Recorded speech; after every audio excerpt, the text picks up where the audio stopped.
Datuk Azizul Hasni Awang ini mematahkan ilmu sains. Penjelasan ini itu bertolak belakang sama yang dialami oleh Datuk Azizul Hasni Awang, cuy.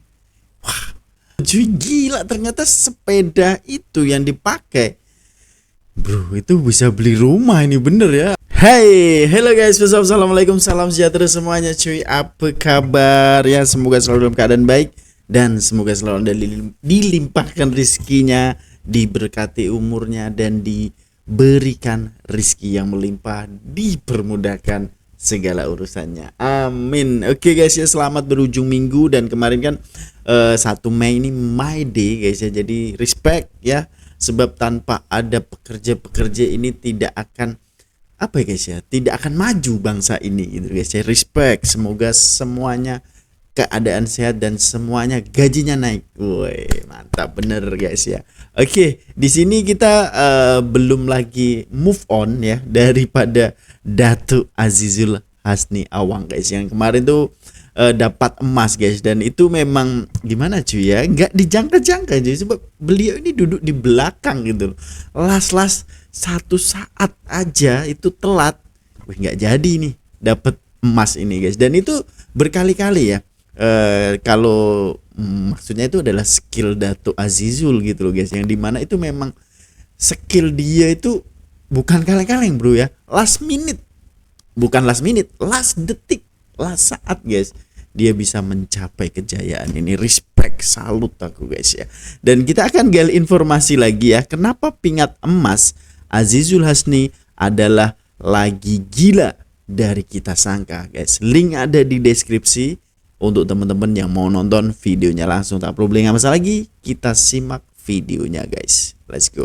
Baru-baru ni dunia lumba basikal digegarkan dengan satu memang detik bergegar, yang Pak. luar biasa. Memang Datuk Azizul bergegar, Hasni Awang umur 38 tahun berada di tempat yang belakang. Dah tu beliau dihimpit oleh penunggang-penunggang basikal terhebat dunia. Pada pusingan terakhir dengan baki cuma beberapa puluh meter, wakil negara kita dan juga merupakan peserta yang paling kecil tiba-tiba meledak laju dari belakang. Dalam Itu beberapa saat ada ruang kecil yang terbuka. Terus dia menyelit dan dengan letupan tolakan kakinya ke atas pedal basikal, tanpa disangka dunia, dialah yang pertama sampai di garisan. Siap-siap Ini Willy, sebenarnya guys. sangat mengejutkan, bukan saja sebab beliau umur 38 tahun berjaya menumpaskan juara dunia yang 10 tahun lagi muda daripada dia, tapi ia ajaib sebab sebenarnya Datuk Azizul Hasni Awang berjaya menumpaskan sains itu sendiri. Sebab kalau ikut sains, penunggang basikal yang bertubuh kecil sepatutnya tak berkelebihan, sepatutnya kalah dengan penunggang basikal yang lebih besar. Kenapa? Hari Raya Korban yang bakal datang ni, jom kita tunaikan korban bersama Yayasan Pendidikan Al-Hasan. Butiran lanjut di akhir video. Ada 2 misi utama dalam perlumbaan basikal. Yang pertama adalah untuk memaksimalkan kelajuan basikal. Dengan cara penunggang tu dia membekalkan kuasa mengayuh yang paling tinggi merentas masa perlumbaan. Dan misi terpenting kedua adalah diorang kena mengurangkan rintangan yang menghalang kelajuan basikal. Ini 2 quest yang paling utama, adalah sub-sub quest yang lain. Korang janganlah langgar peserta lain atau penonton. Kita cakap pasal misi yang pertama. Nak pecut laju, kita tahu sangat-sangat penting untuk objek itu ringan. Satu daya menolak yang sama dapat buat pecutan objek lagi tinggi kalau objek tu ringan, berbanding dengan daya yang sama pergi tolak benda berat. Jadi basikal kena dibuat sangat ringan lah. Itu yang harga basikal boleh cecah sampai RM300,000. Harga guys, RM300,000 loh cuy, gila. Ternyata sepeda itu yang dipakai, bro, itu bisa beli rumah ini, bener ya. RM300 nih dapat basikal guys, gila. Wah, paling ringan banget ya. Dan itu memang ini kita buka sign lah, kita bongkar gitu guys ya, trik ataupun sign yang benar-benar itu di luar jangkaan, di luar nalar kita gitu. Ini sama-sama belajar guys. Respect ya, belajar nih cuy.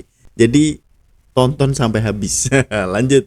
Umar bang, kena pengorbanan duit yang sangat besar lah nak ada basikal 300,000 ni. Tapi berat, Alhamdulillah, berbaloi lah tu dengan hasil yang kita dapat. Jadi kalau macam tu, penunggang basikal pun kena ringan jugalah kan. Penunggang yang ringan lagi berkelebihan lah nak cepat memecut laju. Go manusia kecil. Tak semestinya. Sebab cerita dia Manusia bila kecil. tubuh badan hang ni besar, tapi besar dengan otot lah, bukan dengan lemak. Minta maaf tau. Betul, anda makin berat, tapi anda juga makin ada kebolehan nak bekalkan kuasa motor yang tinggi. Kuasa datang daripada otot. Jadi kalau otot hang lagi besar, hang ada lagi banyak kuasa lah nak tolak tubuh korang yang lagi berat. Maka penunggang basikal yang besar, betul diorang lagi berat, tapi diorang ada kuasa otot yang besar lah, yang boleh menampung berat diorang. Jadi tak semestinya penunggang basikal yang kecil ada kelebihan. Masalah kepada Sama, ya? penunggang basikal yang kecil adalah pada misi yang kedua. Okey. Misi mengurangkan rintangan. Sebenarnya berbeza rintangan. dengan apa yang dianggap oleh orang ramai. Musuh utama seorang penunggang basikal bukanlah geng anjing garang belakang Stadium Selayang. Aku trauma lagi sampai sekarang. Ui, Apa? benar, Musuh benar. utama bagi penunggang basikal adalah udara. Udara ni jahat tuan-puan. 100% orang Angin yang lintang menghirup lah ya. udara semuanya mati. Benda weh, udara ni jahat bagi penunggang basikal sebab rintangan utama bagi seorang penunggang basikal adalah rintangan udara. Kalau penunggang basikal tu bergerak melebihi 54 km sejam, dia menghadapi rintangan udara yang sebanyak 90% daripada keseluruhan rintangan yang lain. Jadinya kalau korang nak menang pertandingan lumba basikal, memang benda utama yang korang kena buat adalah kena kurangkan rintangan udara. Kalau macam tu, macam mana pula dengan saiz penunggang? Saiz penunggang yang macam mana yang lagi bagus kalau kita nak kurangkan rintangan angin? Sekali fikir macam penunggang yang kecil lah Kecil, lagi ya. bagus kan? Bener. Badan kecil, kuranglah jumlah angin yang tumbuk badan Betul, penunggang betul, tu. betul. Rupanya tak. Dan ini menjawablah kenapa rata-rata atlet basikal bertaraf dunia, diorang badan besar-besar, Tinggi-tinggi bukan malahan, kecil-kecil. Jadi Datuk Azizul Hasni kita itu adalah pengecualian. Game basikal ini Special rupanya lah. tak adil untuk atlet badan kecil. Secara sains, kesan rintangan angin adalah lagi besar kepada penunggang yang kecil. Bila badan hang kecil, lagi besar nisbah permukaan badan hang yang kena tumbuk dengan angin berbanding dengan penunggang yang bertubuh besar. Otot-otot atlet yang badan dia kecil kena kerja lagi kuat nak lawan kesan rintangan angin berbanding atlet yang badan dia besar. Itulah sebab kita tengok orang kurus lagi teruk dia kena tolak bila ditiup angin berbanding dengan orang yang besar. Orang yang badan besar lagi kurang rasa kesan ditumbuk angin daripada orang kecil. Jadi daripada Gitu, faktor ya? sains saja, faktor material, Datuk Azizul Hasni yang tubuh dia kecil, namanya pun Pocket Rocket Man, sepatutnya tak berkelebihan. Tapi banyak-banyak kali sepanjang kariernya, paling beliau special berjaya lah. membuktikan sains itu salah. Macam mana dia buat? Sebabnya suka Oke guys ya, ini Datuk Azizul Hasni Awang ini mematahkan ilmu sains guys. Ternyata gila ya guys. Sebab ya itu tadi, penjelasan ini itu bertolak belakang sama yang dialami oleh Datuk Azizul Hasni Awang cuy. Wah, menarik ya guys ya. kan basikal bukanlah semata-mata kena kayuh laju dan juga kena kurangkan rintangan angin. Dia adalah seni yang perlukan pengiraan yang amat kompleks untuk optimumkan kuasa yang kau ada dengan Betul. situasi perlumbaan. Contohnya kan, mungkin korang ingat situasi pelumba yang paling baik adalah pelumba yang sentiasa duduk dekat bahagian depan lah. Yalah, Kalau pelumba tu betul sentiasa nombor 1 je sepanjang-panjang pusingan, dialah yang paling bagus. Tapi rupa-rupanya kalau korang boleh menyorok di belakang pelumba yang lain, korang nggak akan kena alami angin gitu ya. rintangan udara yang lagi kecil tau. Orang depan korang tolong pecahkan udara untuk korang. Ini Okey. dipanggil drafting. Jadi korang boleh jimat dekat 40% tenaga dan korang bolehlah gunakan tenaga ni pada waktu yang paling penting. Contohnya bila Yang nak tepat. memecut pecutan yang terakhir pada pusingan yang terakhir. Penunggang yang paling depan dah pancit dah, kerja dia duk lawan udara je sepanjang pusingan. Dan lagi satu faktor, trek basikal ini ni kan dia melengkung ke atas sebab tak nak bagi penunggang basikal tu dia tergelincir lah. Kalau penunggang tu power matematik, waktu lap akhir tu dia boleh gunakan graviti untuk laluan yang paling laju dari atas ke bawah. Laluan yang paling laju ini dipanggil brachistochrone. Laluan lengkungan brachistochrone jatuh ke bawah ini memang sangat drastik berbeza kelajuan dia berbanding dengan laluan yang lain. Oke guys ya, oke, ini banyak ilmu juga kita di sini nih cuy, yang dimana itu ternyata skill ataupun mungkin ya udah berpengalaman cuy ya, sudah legend gitu loh, sebab selalu mendapatkan pingat emas guys ya. Jadi di saat time 3 lap ataupun 2 lap standing di belakang cuy, dia tidak mau berhadapan dengan rintangan angin tadi, sebab rintangan angin ternyata sangat-sangat membahayakan ataupun sangat-sangat menjadi rintangan yang penuh cabaran, ya itu tadi guys ya. Jadi duduk di belakang dengan yang di depannya tadi kan postur dia besar tinggi gitu loh guys ya, besar-besar, dan Dato ini kan kecil sih ya, the pocket rocket man bener lah ini guys ya. Jadi taktik beliau ini memang brilliant, yang dimana dia menyelip di saat last minute bahkan second lah guys ya, dan itu membuktikannya cuy. Respect guys, respect ya. Ini perlu belajar guys ya. Lanjut.